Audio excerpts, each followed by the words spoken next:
Welcome to this lecture on using outside sources. When writing essays in most classes, you'll be expected to incorporate content from either the class textbooks or outside sources or both. We won't be going very in-depth into this skill since it's not required in this course, but I'd like to give you a few tools for using sources in case your other courses this semester require it. Let's talk about why we use outside sources. In junior high and high school, as young students are learning to write essays, they are often taught to find a source that states exactly what they believe. So the source becomes a substitute for their own opinion. Rather than saying it themselves, they put a quote in, as if to say, hey look, here's someone else who believes this. But in persuasive writing in higher education, that's not really what we do. Instead, we see all other writers, articles, books, any kind of outside source, as part of a larger conversation, which we are a part of. So we use other writers as a kind of backboard to push off. We might use a quote that we disagree with to show what the other side thinks, or a quote that we agree with partially to show where we differ. Or we might even include a quote that we agree with, but we want to take it further and extend the argument. We also tend to use outside sources as evidence. Like if the other people in the source have done studies whose findings support our argument, then we might include those. Or if some other people have experiences that support our claim, then we might include their stories, their experiences. Or if you're making an argument about a specific book, like a literary analysis or a biblical analysis or whatever, then you'll use specific quotes from the book that support your argument. But just to say, hey, this other person agrees with me, is not a valid use for a quote. The reason is, first, it indicates that your point has already been made, which sort of renders your own argument redundant. If somebody's already said it, then there's no point in you simply rehashing exactly what they've said. Secondly, the purpose of including sources is to provide context for your own writing, to give you someone to respond to in order to present your own views. Complete agreement ends a debate. We have to have something new to say to give your writing a purpose. Also, the fact that just someone else out there shares your view is really not evidence for your claim. Just about any kind of crazy person can find someone out there who agrees with them. Instead, you have to find solid research or someone with specific qualifications that gives their voice validity in that particular discourse community. When you decide to use a source, it's important to introduce them in order to provide some context for the reader. For example, in this dolphin essay, no one knows who Mark Potter is. He could be the writer's best friend, or he could be the foremost researcher on dolphin environmentalism or something like that, but we have no idea. We just can't tell from this statement.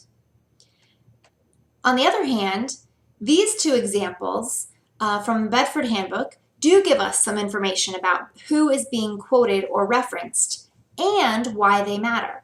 So in the first example, we have someone who's a columnist for a magazine called PC World. And so that tells us why he might be someone that's knowledgeable about employee policies about internet use or something. In the second example here, the ePolicy Institute, since the name of the company is not that helpful, the author gives us a little quick synopsis of who they are. They're an organization that advises companies about reducing risks from technology. And so then that helps us understand why their report about company security would be valid. This paragraph demonstrates a good pattern for using quotes in persuasive writing.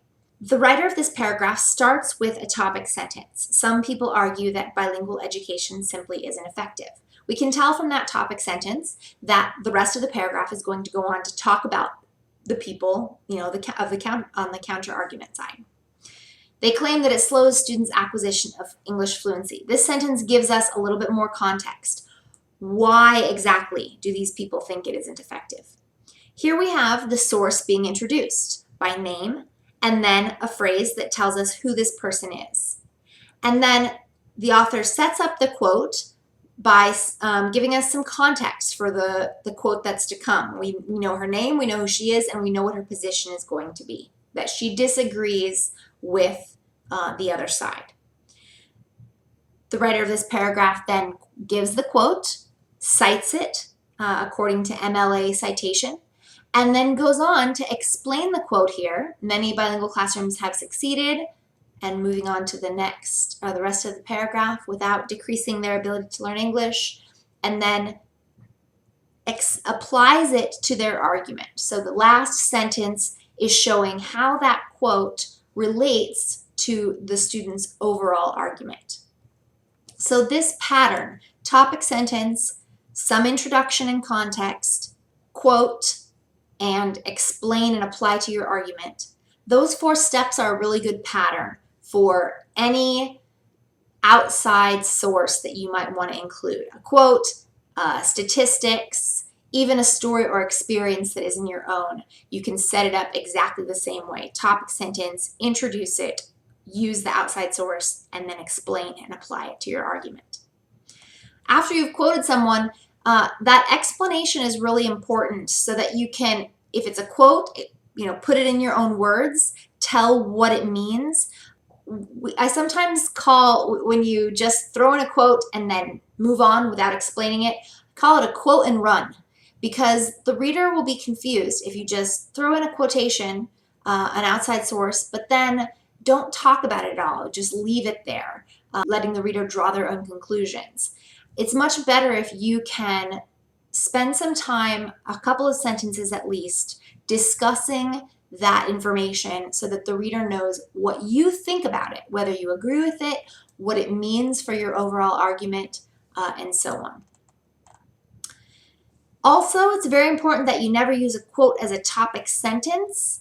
Always start by introducing it, providing some content or context, and of course, never include a quote without telling us who it is that said it. Never quote without attribution. In your upcoming writing classes, you'll be given more instruction about using sources. I know this was a real quick overview, but you can also find good instruction in any typical college writing handbook, like, for example, the Bedford Handbook, the MLA Handbook, and many others that you could find at probably any library, either public library or college library. All right, if you have further questions about this, please let me know. Remember, as I've said before, you do not have to have any outside sources or any outside research for any papers that you will write for this class.